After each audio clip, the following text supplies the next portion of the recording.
જય સ્વામિનારાયણ વાલા ભક્તો. સંતો તો માં છે. મુક્તાનંદ સ્વામી એક વખત નાના સંતોને ભૂખ લાગી છે. તે રસોડામાં ખાલી બાજરાના રોટલા જ પડ્યા હશે. તે નાના સંતો જમતા હશે. તે અચાનક મુક્તાનંદ સ્વામી કોઠારમાં જઈ ચડ્યા. તે બધા નાના સંતોને એમ લાગ્યું કે સ્વામી આપણને વઢશે. પણ જોજો સ્વામીએ કેવી વાત કરી કે મારા વાલા નાના સંતો, અમને પણ ભૂખ લાગી છે, અમને પણ થોડોક રોટલો આપજો. નાના સંતો પોરામાં આવી ગયા કે કેવી સંતોની વાણી, કેવો સંતોનો વિચાર, કેવું સંતોનું અદ્ભુત જીવન હે. તો નાના સંતોને એમ થાય કે મોટા સંતો આપણને વઢશે, કહેશે, પણ નહીં. એટલે મુક્તાનંદ સ્વામીને માનું બિરુદ મળ્યું, માનું બિરુદ મળ્યું. એમને માં નથી થવાતું ભાઈ. એટલે તો મુક્તાનંદ સ્વામીને સત્સંગની માં કહેવામાં આવે છે, સત્સંગની માં કહેવામાં આવે છે. આટલાથી વિશેષ ભગવાન સ્વામિનારાયણ એક વખત ગઢપુરની અંદર બિરાજતા હતા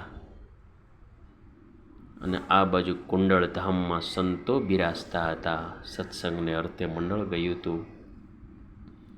તો ભગવાન સ્વામિનારાયણ ગઢપુરથી અચાનક વહેલા નીકળી અને કુંડળ ધામના પાદરમાં પહોંચી ગયા અને સામેથી સંતો આવતા હતા. એને દંડવત કરવા માંડ્યા, દંડવત કરવા માંડ્યા. ભગવાન સંતોને દંડવત કરવા માંડ્યા. વાલા ભક્તો, કેટલા સંતો મહારાજને વાલા હશે એ આનો બોલતો પુરાવો છે. સાક્ષાત સ્વયં શ્રી હરિ એટલે સંતો.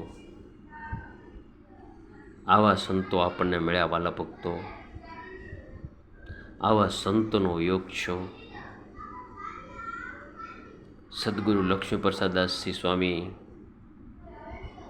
આજે વર્ષો પછી એનું એ જ દાન, એનું એ જ રીતિ, એનો એ જ ભક્ત સમુદાય ઉપર પ્રેમ, અને આજ હું તો એમને 40 વર્ષથી જોઉં છું. એના એ જ વર્તમાન, એના એ જ વર્તમાન. સાહેબ, વિશેષપણે તો શું કહેવું. આ સંતોનો મહિમા છે. આ સંતોની અદ્ભુત રીતિ છે, અદ્ભુત રીતિ છે વાલા ભક્તો. માટે મહિમા એમને નથી ગવાતો સંતોનો.